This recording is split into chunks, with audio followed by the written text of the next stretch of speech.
Olá pessoal, tudo bem? Bom, vamos aqui para mais uma aula, né? Nós estávamos abordando na última aula a respeito da teoria da ligação de valência, certo? Mas nós não terminamos, mas nós terminaremos nessa aula a abordar sobre a teoria da ligação de valência, e eu creio que ainda nessa aula nós consigamos iniciar o estudo do próximo tópico, tá? Que é a respeito da teoria do campo cristalino, que ajuda a gente também a entender melhor como são formados esses complexos, né, metálicos, esses compostos de coordenação com os metais de transição, tá bem? Principalmente devido à análise dos elétrons do orbital dele.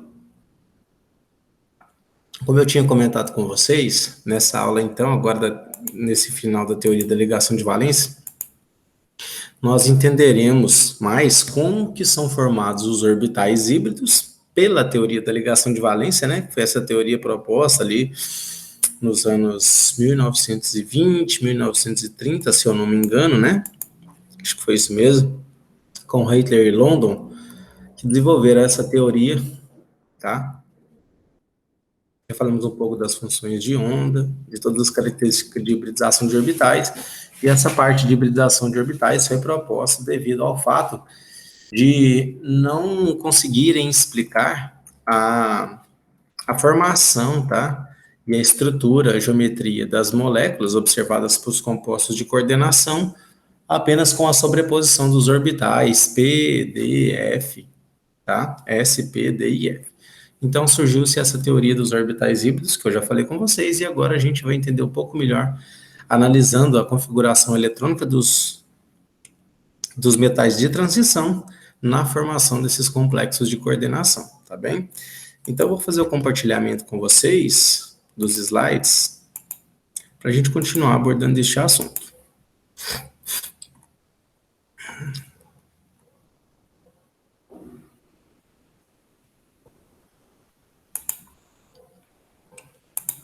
Bem, na aula passada, então, a gente encerrou neste slide, né, onde eu abordei um pouco com vocês sobre a influência, né, e a ajuda posterior, né, um pouco mais tarde em relação ao desenvolvimento da teoria, que contribuiu muito Linus Pauling, que ajudou a explicar a formação dos complexos de ligação utilizando a TLV, né? Então, a teoria foi desenvolvida e o Linus Pauling que foi o primeiro a iniciar essa parte de aplicação da TLV com os novos conceitos, tá? Fundamentados na mecânica quântica, à teoria da ligação de valência, à química de coordenação. Então, se desenvolveu bastante a química de coordenação com essa aplicação da TLV, tá? Através do Linus Pauling. Bem, agora a gente vai ver um pouco mais na prática, né? Com alguns casos específicos aqui, e associar essa informação magnética que a gente tem de um determinado elemento químico. Então, a partir de um conhecimento de um determinado elemento, não, né? De um determinado complexo, né? Um composto de coordenação, se ele é paramagnético, se ele é diamagnético, por exemplo, se ele tem um spin alto, se ele tem um spin baixo, a gente consegue tentar explicar uma parte dos compostos de coordenação. Outra parte a gente não consegue, tá bem? E aí, posteriormente, a gente vai estudar a teoria do campo cristalino e a teoria dos orbitais moleculares para complementar esse estudo. Então, o primeiro caso que a gente vai estudar aqui é o composto, né? A molécula CrCoCO6, ou seja, é um composto de coordenação aí que ele tem um número de coordenação igual a 6, com 6 monóxidos de carbono ligado à espécie central, que é o cromo, tá bem? Que a gente já aprendeu a forma molecular, a dar o nome dessas estruturas, a identificar a esfera de coordenação, tudo isso até o momento. E já vimos um pouco do magnetismo também. E eu afirmei aí, né, com os dados experimentais obtidos pelos cientistas, que este complexo, este composto de coordenação, ele tem características diamagnéticas, ou seja, ele tem todos os elétrons emparelhados, tá? E em sentidos opostos, tá bem? Conferindo essa característica de não se comportar como um ímã na ausência de um campo magnético. E essa questão do campo magnético nós veremos depois com o desdobramento dos campos que nós veremos na teoria do campo cristalino. Então, a primeira coisa que a gente parte dessas informações que a gente já tem até o momento, né? É um composto diamagnético, nós sabemos o que é um composto diamagnético, tá? Que tende a não atrair devido ao emparelhamento de elétrons, tá bem? Todos os elétrons. E que é um composto que tem número de coordenação 6 e 6 moléculas de monóxido de carbono ligadas.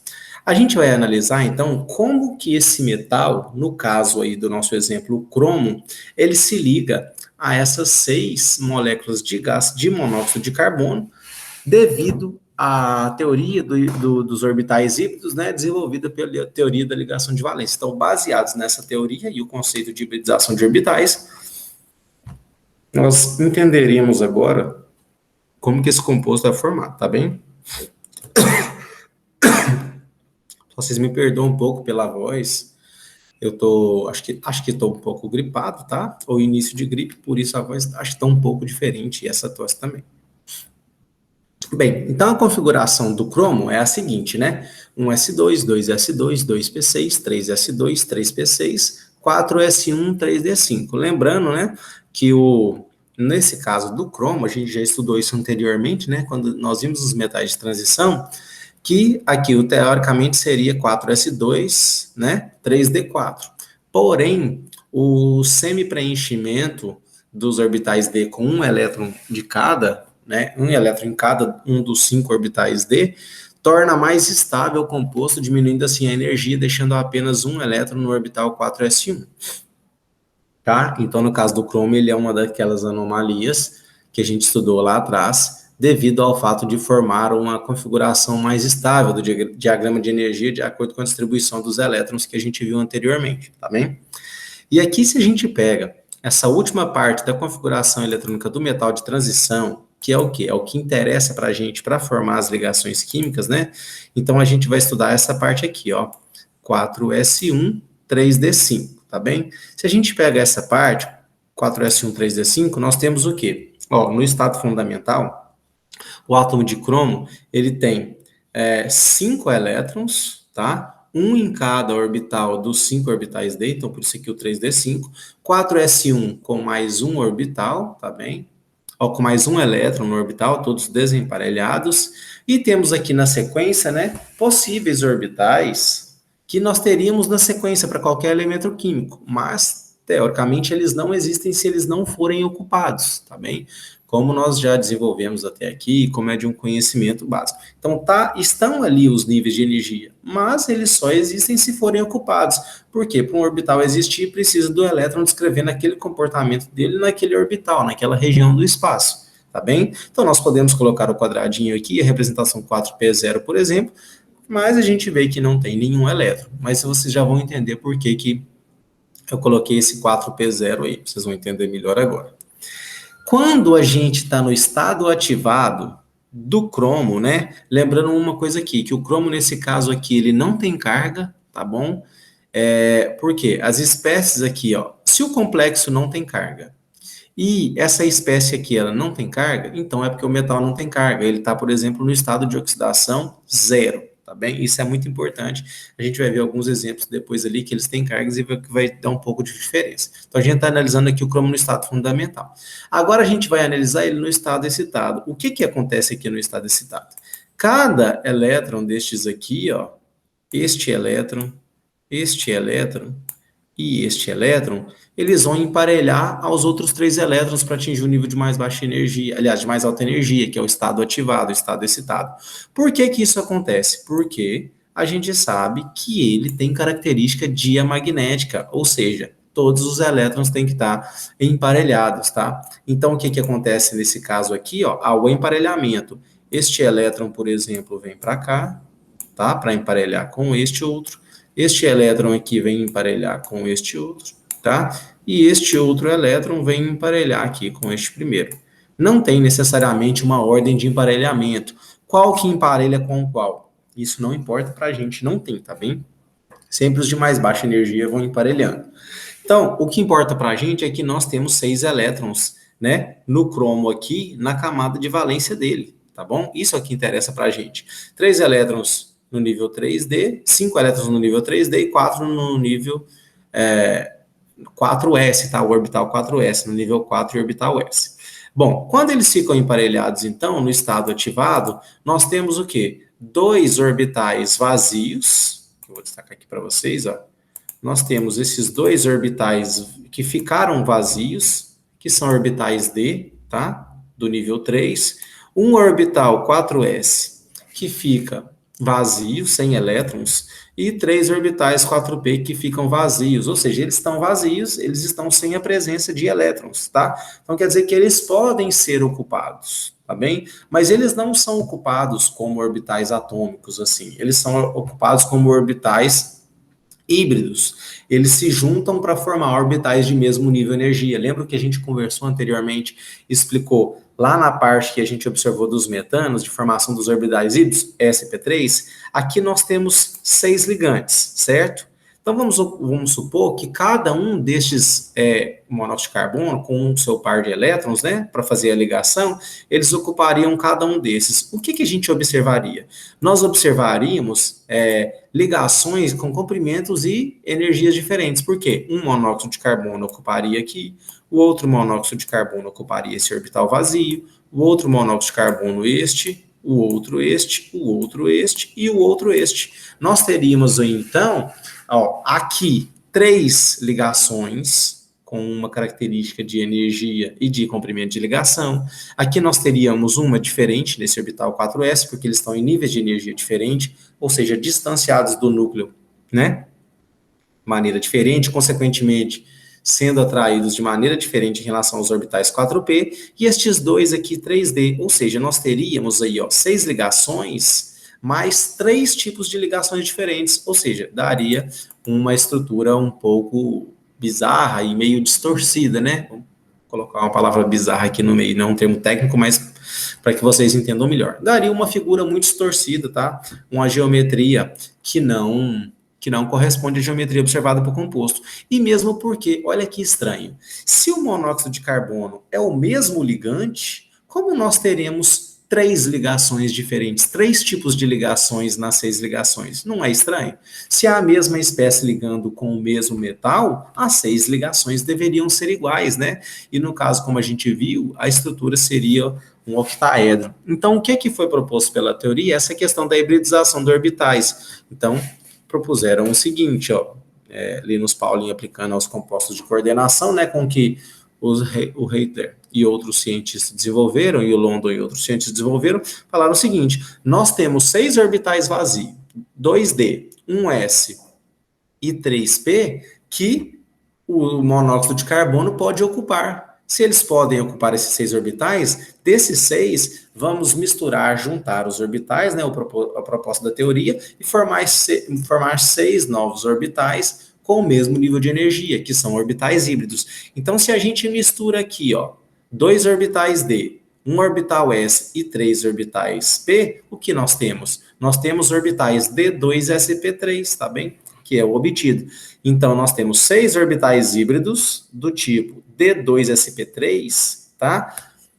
Então, quantos orbitais que a gente tem vazios? 6, 2D, 1s e 3p. Nós juntamos eles, formamos novos orbitais híbridos, e cada orbital híbrido agora, qual que é o nome dele? Ele não chama mais nem orbital D, nem orbital S, nem orbital P. Eles chamam agora D2sp3 ou sp3d2, vocês vão ver das duas formas escritas aí.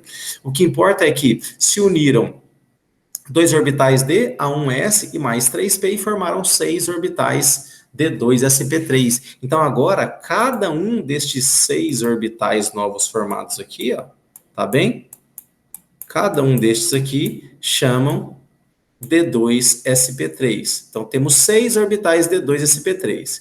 Se nós temos 6 ligações iguais, né, com comprimento, energia de ligação, a gente tem uma geometria do tipo octaédrica, tá bom? E cada um destes orbitais aqui, que está representado por um par de elétrons compartilhados, tá bem? Eles vêm através do monóxido de carbono. Então, cada um destes aqui, tá? Vem desse ligante aqui, Então, a gente tem 6 monóxidos de carbono. Cada monóxido de carbono, tá bem? ocupando um orbital D2sp3. Então, houve a hibridização houve emparelhamento, porque ele é diamagnético, o metal, no caso aí, no complexo. O complexo é diamagnético. Então, o metal no complexo se transforma, né, com essa característica, ele fica com essa característica, emparelhando seus elétrons no estado ativado, né, o estado excitado. Consequentemente, os orbitais vazios se misturam, hibridizam e geram novos orbitais, que neste caso aqui é D2sp3, está ocupados pelo monóxido de carbono. Então aqui, ó, esses que eu vou destacar de azul para vocês, continuam sendo os elétrons do metal, que eles não participam da ligação química, tá bem? Do cromo. E aí, os que estão destacados aqui em verde, que eu vou destacar de verde para vocês, são os orbitais que se misturaram para dar origem aos novos orbitais, tá bem? D2sp3, e nesses novos orbitais híbridos D2sp3 é que ocorrem as 6 ligações químicas do ligante monóxido de carbono com a espécie central, que é o cromo, tá bem? Espero que vocês tenham entendido aí. Eu vou interromper esse vídeo aqui, pessoal, que está um pouquinho extenso, tá?